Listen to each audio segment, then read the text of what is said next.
Top FM. More music variety.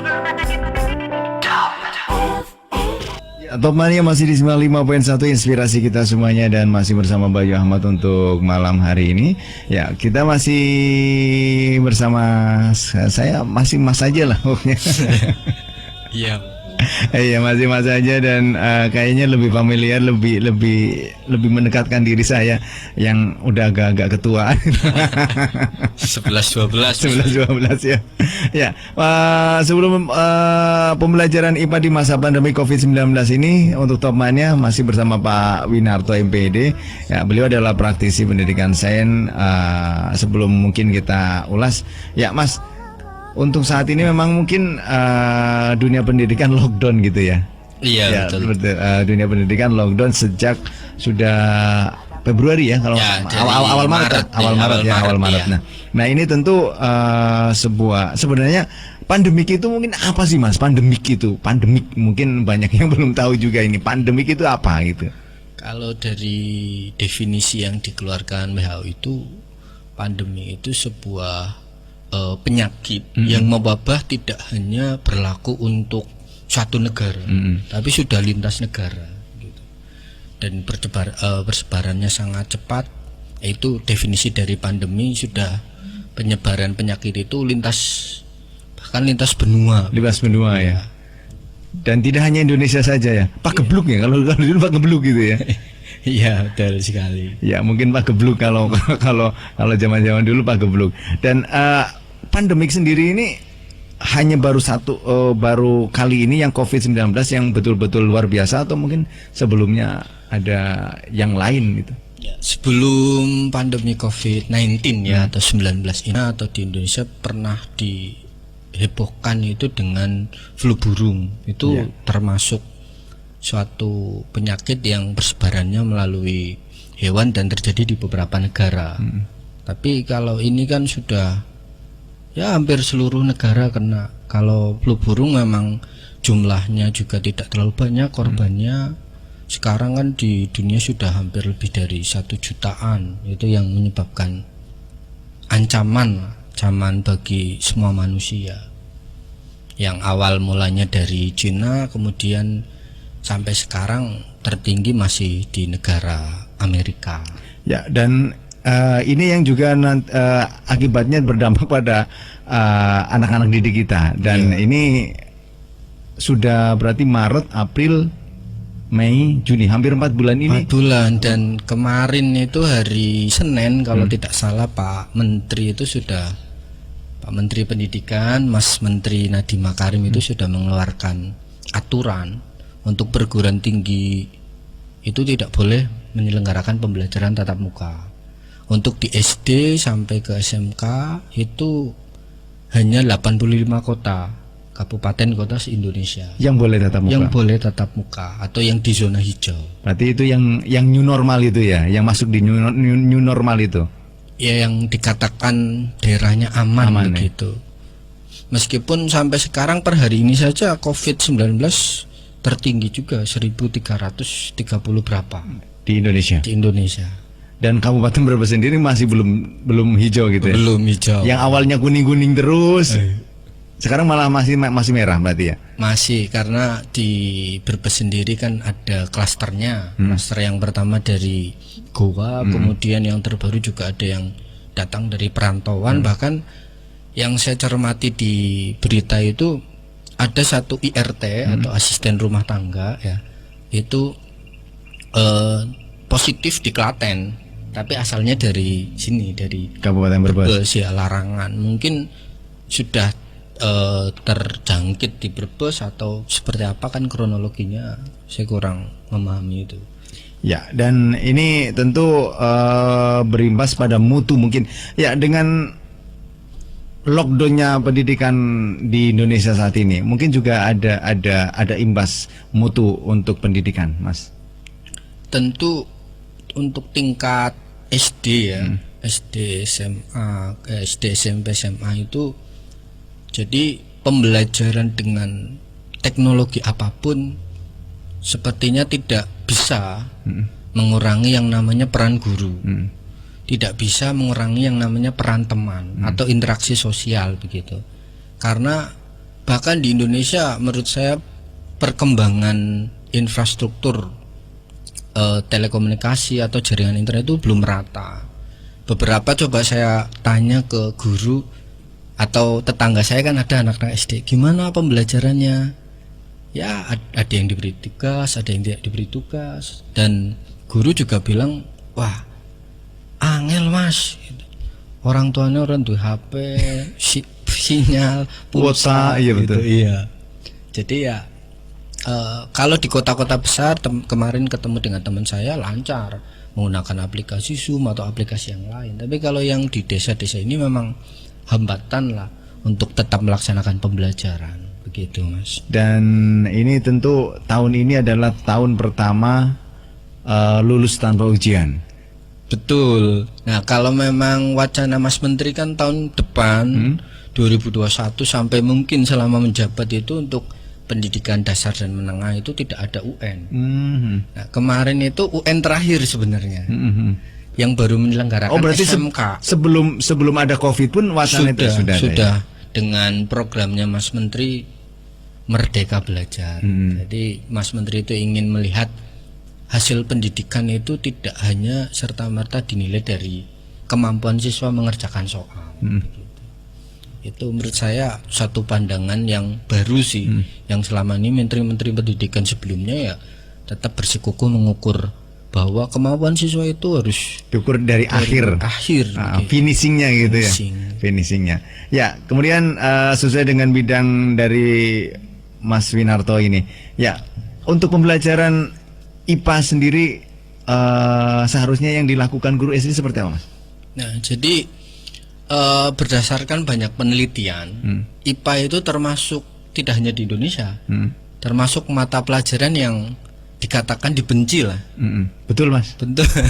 Saya coba tanya ke Mas Bayu, waktu SD itu paling seneng mata pelajaran apa?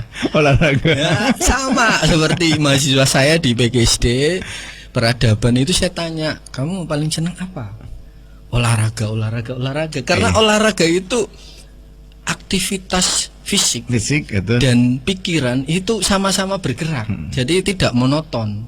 Nah, itu yang menjadi tantangan, bahkan di negara-negara maju pun IPA masih menjadi permasalahan, problem gitu ya. Ya dibenci lah bahasanya, tidak terlalu disukai. Padahal IPA ini menjadi bidang yang penting untuk peningkatan atau kemajuan suatu negara gitu. Sudah IPA-nya dibenci ditambah dosennya. Betul. Jadi kalau kembali ke pertanyaan tadi, bagaimana sih mengajarkan IPA yang baik begitu? Biar nggak killer gitu ya. Ya. Kalau menurut saya perannya di sini dalam artian peran guru ya. Bagaimana guru itu pertama menumbuhkan rasa ingin tahu. Dan cara menumbuhkan rasa ingin tahu itu sifatnya tidak instan seperti bikin mendoan, perlu persiapan. Misalkan untuk memulai rasa ingin tahu itu mengajarkan materi bunyi misalkan. Jarang sekali guru yang bawa gitar. Padahal kan mungkin di sekolah ada gitar gitu ya. Atau alat musik yang lainnya lah.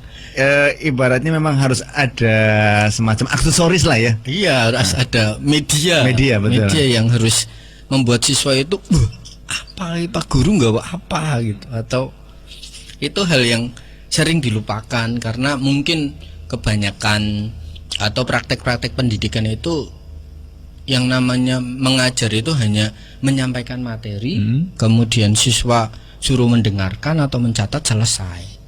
Padahal kalau di IPA itu menurut para ahli, belajar IPA dapat pengetahuannya, kemudian dapat sikapnya. Sikap ilmiah itu ya seperti rasa ingin tahu tadi, kemudian jujur, kemudian dapat skill atau keterampilan prosesnya. Jadi rumusnya itu guru kalau ngajar IPA 4 itu harus diberikan ke siswa, jangan hanya pengetahuan saja. Itu mungkin praktek-praktek pendidikan era kolonial lah Belanda begitu. Jadi yang pertama itu yang paling penting rasa ingin tahu Mas Bayu. Bagaimana membuat siswa itu pengen tahu gitu ya. Wah, kan. Kalau orang kepo kan rata-rata Ya. konsen, Iya. tertarik. Ketika kita sudah kepo, maka kita akan cari tahu masuknya kemana gitu ya. Gitu. Misalkan hal-hal untuk membuat siswa menarik itu sangat mudah. Asal tadi niatnya, niat dari sang pendidik itu harus, wah saya harus membuat pembelajaran siswa itu tertarik. Misalkan telur nih, ya telur semua lah, hampir semua di rumah itu punya telur, punya garam, gitu ya. Kemudian punya air, minyak. ya. Gitu ditampilkan ke siswa bahwa 2 gelas yang biasa dipakai minum ya, satunya air tambah garam, satunya air tanpa garam. Kemudian telur itu diletakkan, itu di awal pembelajaran menurut saya membuat siswa tertarik. Oh, satu bisa tenggelam, satu tidak. Ada apanya itu kan. Jadi kalau saya menganggap IPA itu kayak belajar, harus ngajari dengan sulap dulu fenomena yang bikin mereka tertarik di awal gitu. Ya. Dan ini adalah salah satu trik untuk pembelajaran IPA gitu ya. Iya, untuk cara membuat pembelajaran IPA itu menarik itu di awal harus memberi rasa ingin tahu tinggi itu kepo. Karena saya yakin pikiran manusia itu akan on, ibarat kata kayak alat elektronik gitu ya, akan mulai on kalau dia mulai tertarik, dia mulai care ya. Ya. Kita sudah mulai ada aliran gitu ya. Iya, wah apa ya kok satu tenggelam kok satu enggak, misalkan dari kasus telur itu ya. Itu hal-hal yang apalagi zaman sekarang Mas Bayu, itu pemerintah itu sudah konsen dengan sekolah, adanya BOS dan lain-lain. Sangat boleh untuk membeli tadi misalkan, wah saya guru honorer misalkan ya, Yun Sewu nih guru honorer, itu kita bisa ajukan. Jadi tidak ada kata alasan lah untuk mengajar IPA itu dengan sejalan. Itu kuncinya menurut saya rasa ingin tahu. Ya, kemudian Mas Winarto, untuk kesulitan-kesulitan apa saja mungkin dalam menerapkan pembelajaran IPA yang dihadapi guru khususnya di SD? Ya, tadi yang kesulitan tersebut biasanya tadi bagaimana guru itu bisa menangkap apa sih fenomena apa yang bisa dibawa di sekolah, atau fenomena alam apa yang bisa ditemukan siswa di sekitar. Kemudian memang kalau berbicara praktikum itu butuh peralatan, tapi kalau untuk jajaran tingkatan SD menurut saya tidak membutuhkan peralatan yang sangat canggih begitu. Sederhana tapi mengena gitu. Iya, misalkan ballpoint ya, kasih air, kasih di wadah aqua bekas gitu. Kok melengkung gitu. Itu kan menurut saya sudah membuat cukup hal menarik. Hanya saja tadi mungkin belum tergugah ke arah sana gitu. Ya, kemudian ini pembelajaran IPA sebenarnya, IPA di masa pandemi ini seperti apa, Mas? Ya, saya katakan 2 hal ya, 2 keadaan, karena tidak bisa disamakan antara di desa dan kota. Kalau di desa di mana siswanya susah untuk mempunyai alat gadget ya, HP ataupun laptop, itu menurut saya guru yang penuh tanggung jawab dan calon surga. Mungkin kalau ditanya malaikat, siapakah guru pertama? Kalau saya sering bilang nih mahasiswa, siapakah guru pertama yang masuk surga? Saya bilang guru SD, karena guru SD itu membawa dosa turunan, Mas. Ya, yang bikin siswa SD nggak suka IPA, nggak suka dalam hal ini bidang ya, karena betul. Sekarang di SD kan tematik, bukan mapel lagi. Yang nggak suka IPA kemudian matematika kan guru SD. Nah, saya sering sekali melakukan wawancara sedikit sama mahasiswa. Karena memang jurusannya PGSD ya? PGSD ya. Kamu siapa guru yang paling tidak disukai? Bahasa Inggris, Pak. Oh berarti saya bukan bahasa matematika. Oh berarti waktu matematika kamu nggak suka ya pembelajaran waktu di SD ya? Iya Pak, betul. Berarti ini yang paling dipertanggungjawabkan guru SD nantinya di surga. Dan yang pertama naik surga yang paling tinggi mungkin guru SD. Karena belum nalar banget kan guru SD. Betul. Jadi tadi yang untuk keadaan yang siswanya sudah high tech, orang tuanya sudah punya uang, itu banyak sekali aplikasi, apalagi zaman sekarang internet murah ya Mas. Betul. Saya pertama punya HP itu kartu perdana aja 100.000. Iya, betul. Sekali SMS 3.500. Ya, kemudian saya pertama internet itu harus ke Bumiayu yang deket Jenggot itu. Iya, betul. Kalau sekarang kan banyak ya. Banyak bisa diakses, itu banyak sekali aplikasi baik berbayar maupun gratis seperti Edmodo, kemudian aplikasi yang lainnya itu memanfaatkan pembelajaran daring itu sangat bisa sekali. Jadi Dan murah gitu ya. Dan murah, tidak berbayar. Edmodo itu seperti ini Mas, seperti Facebook gitu. Chattingan tapi dalam rangka Pembelajaran. kan ya. Nanti di situ bisa ditautkan ditautkan YouTube berupa percobaan sederhana, nanti di bawahnya diberi tugas gitu. Ataupun sekarang melakukan tes di masa pandemi gini ya, kayak ulangan itu fasilitasnya banyak. Google Form itu bisa dipakai dan cepat langsung dikoreksi.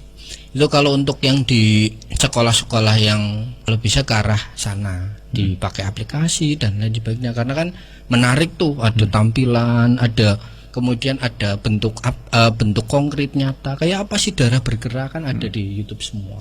Berarti Edmodo itu di Play Store ya? Edmodo ada 2 yang aplikasi dan website juga ada.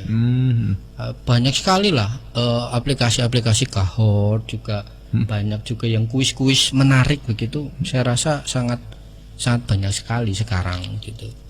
Kemudian kalau untuk yang SD di Nyun Sewunya jaringan internetnya susah begitu. Ya saya pribadi menyarankan kepada para guru ya untuk tetap membuat LKS lah, membuat LKS-nya bukan latihan soal kalau menurut saya, tapi percobaan sederhana tadi. Misalkan suruh nanam biji-bijian, geling di kapas atau di apa ya, disesuaikan dengan materinya. Nanti bagaimana cara guru mengecek ya, bisa siswa suruh mengirimkan hasilnya atau apa. Yang penting saya katakan bahwa di masa pandemi ini siswa itu tidak bisa belajar tanpa arahan guru. Tapi itu tadi itu menarik kalau untuk yang tinggal di daerah-daerah agak-agak yang low high tech gitu ya. Iya. Berarti ya mungkin soal kebanyakan LKS.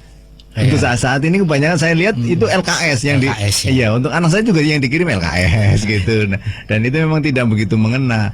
Tapi kalau mungkin kayak praktikum sendiri gitu di rumah, mungkin itu lebih menarik mungkin ya. Ya, saya rasa begitu. Saya sering berbicara ke mahasiswa ketika topik membuat media.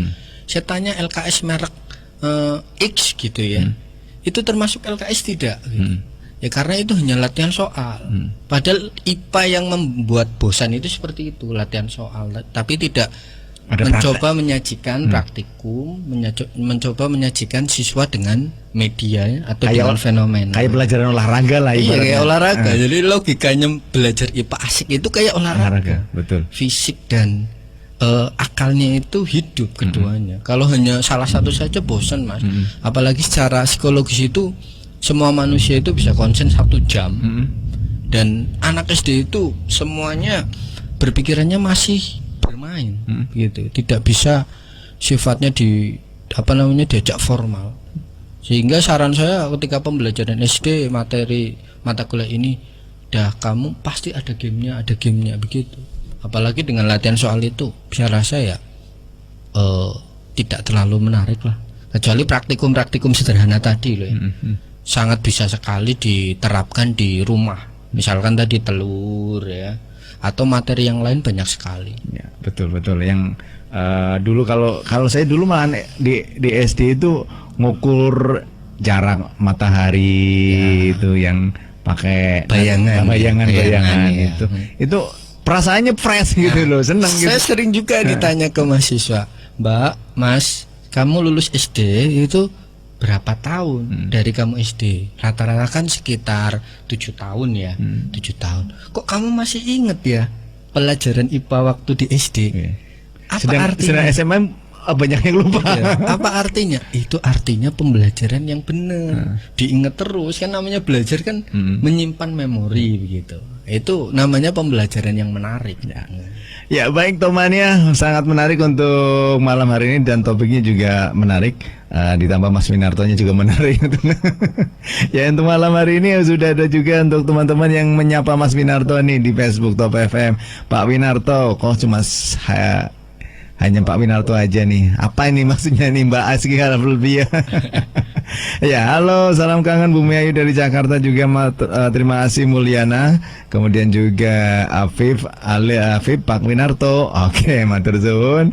Ya, kemudian juga ada Randy Jayabadi. Halo malam Top FM. Salam kenal dari Randy asli Wong Bumi Ayu yang sedang di negeri orang. Mau salam buat pendengar setia. Oke, matur suwun untuk semuanya untuk malam hari ini. Ya, sebelum kita lanjutkan Mas Randy, Mas Winarto, kita lanjut dulu untuk break sebentar. Ada beberapa pariwara yang mau lewat terlebih dahulu sebelum kita lanjutkan untuk ngobrol-ngobrol kita di malam hari ini.